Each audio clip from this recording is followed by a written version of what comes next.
Doctor BR Ambedkar Konaseema జిల్లా రామచంద్రపురంలో మాట్లాడుతూ రాష్ట్రంలో నిజం నిలకడగా వెళ్తుంటే అబద్ధం పరిగెడుతూ వెళ్తోంది. అయితే అంతిమంగా గెలిచేది నిజమేనని మంత్రి సుభాష్ వ్యాఖ్యానించారు. రామచంద్రపురంలో నిర్వహించిన ఇంటింటికి తెలుగుదేశం పార్టీ కార్యక్రమంలో పాల్గొన్నారు. మంత్రి మాట్లాడుతూ రాష్ట్రంలో జరుగుతున్న అభివృద్ధి, సంక్షేమం, వస్తున్న పెట్టుబడులను చూసి ఓర్వలేక గొడ్డలి పార్టీ విషం జిమ్ముతోందన్నారు. రాష్ట్ర ఆర్థిక వ్యవస్థను గొడ్డలి పార్టీ చిన్న భిన్నం చేసిందని అన్నారు. అయినప్పటికీ ముఖ్యమంత్రి చంద్రబాబు, ఉప ముఖ్యమంత్రి పవన్ కళ్యాణ్, మంత్రి లోకేష్లు రాష్ట్రాన్ని సువర్ణ ఆంధ్రప్రదేశ్ రాష్ట్రంగా తీర్చిదిద్దేందుకు రోజుకి 18 గంటలు పనిచేస్తూ లక్షల కోట్ల రూపాయల పెట్టుబడి తీసుకొస్తున్నారని తెలిపారు. 2 ఏళ్ల పాలనలో కూటమి ప్రభుత్వం ప్రజలకు ఏమేమి చేసిందో వివరించేందుకు డోర్ టు డోర్ తిరుగుతుంటే ప్రజలందరూ తమకు ఆశీస్సులు అందిస్తున్నారని మంత్రి పేర్కొన్నారు. పాత్రికేయ మిత్రులందరికీ నమస్కారం. ఈ రాష్ట్రంలో నిజం నిలకడగా వెళ్తుంటే అబద్ధం పరిగెడుతూ వెళ్తా ఉంది. అయినప్పటికీ అంతిమంగా గెలిచేది ఎప్పుడు కూడా నిజమే. నిలకడగా వెళ్ళినా విజయం పొందేది నిజమే. కాబట్టి ఈరోజు ఆ జరుగుతున్న అభివృద్ధి, సంక్షేమం, వస్తున్న పెట్టుబడుల్ని ఏదో రకంగా విషం జమ్మాలనే ప్రయత్నం చేస్తూ ఉంది వైఎస్ఆర్సీపీ పార్టీ, గొడ్ల పార్టీ. అయినప్పటికీ రాష్ట్ర ఆర్థిక వ్యవస్థ చిన్నాభిన్నం చేసి వెళ్ళిపోయినప్పటికీ గొడ్ల పార్టీ, నారా చంద్రబాబు నాయుడు గారు, పవన్ కళ్యాణ్ గారు, లోకేష్ గారు మరి రాష్ట్రాన్ని సువర్ణాంధ్ర రాష్ట్రంగా తీర్చిదిద్దేందుకు సర్వశక్తుల రోజుకి 18 గంటలు పనిచేస్తూ మరి ఈరోజు లక్షల కోట్ల పెట్టుబడుల్ని మన రాష్ట్రానికి తీసుకుని వచ్చారు. ముఖ్యంగా ఇటు భావితరాల భవిష్యత్తు అంతా కూడా, రాష్ట్ర భవిష్యత్తు అంతా కూడా భావితరాల మీద ఆధారపడి ఉంది, యువత మీద ఆధారపడి ఉంది. గత 5 ఏళ్ళు యువతని గంజాయి వైపు, నకిలీ మద్యం వైపు నెట్టి ఒక్క జాబ్ క్యాలెండర్ లేదు. అలాగే ఎక్కడ కూడా పెట్టుబడులు రానవలేదు. వచ్చి ఉన్న పెట్టుబడులను కూడా బయటికి గెంటేశారు.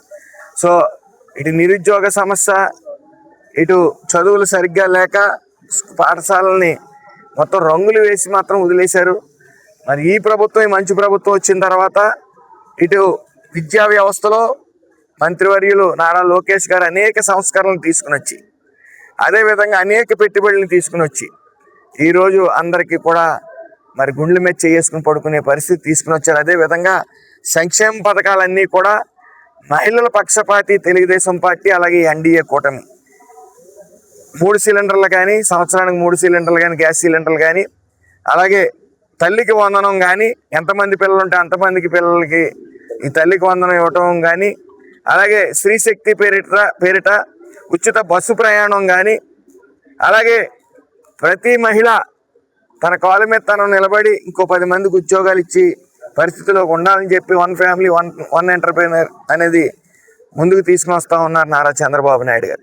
ఈరోజు మేము డోర్ టు డోర్ ఈ 2 సంవత్సరాలు ఏం చేసామని వివరించడానికి వెళ్తుంటే పూర్తిగా సోషల్ మీడియా యాక్టివ్ అయిన తరుణంలో అందరూ కూడా తమ ఆశీస్సులు మాకు అందిస్తూ ఉన్నారు.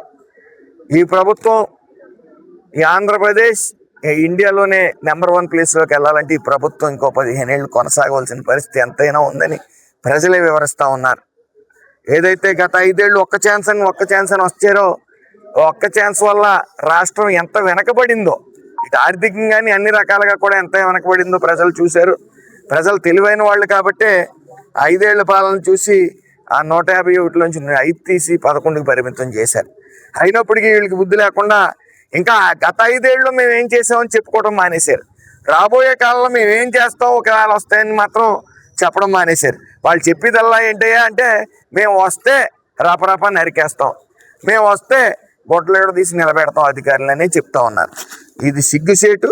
ఏదేమన్నప్పటికీ ఈ ప్రభుత్వం మంచి ప్రభుత్వం అని చెప్పి నిత్యం మా అధినాయకులు ఎప్పుడు ప్రజల్లోనే ఉండండి, ప్రజల సమస్యలు తెలుసుకోండి, ఎప్పుడు నిత్యం గ్రీవెన్స్ నిర్వహించండి అని చెప్తా ఉన్నారు. వాళ్ళ అడుగు చూడాలని నడుస్తూ ఉన్నాం. మీరు ఖచ్చితంగా చూడబోతా ఉన్నారు. ఈ ఆంధ్ర రాష్ట్రాన్ని సువర్ణాంధ్ర రాష్ట్రంగా తీర్చిదిద్దుతారు. Thank you.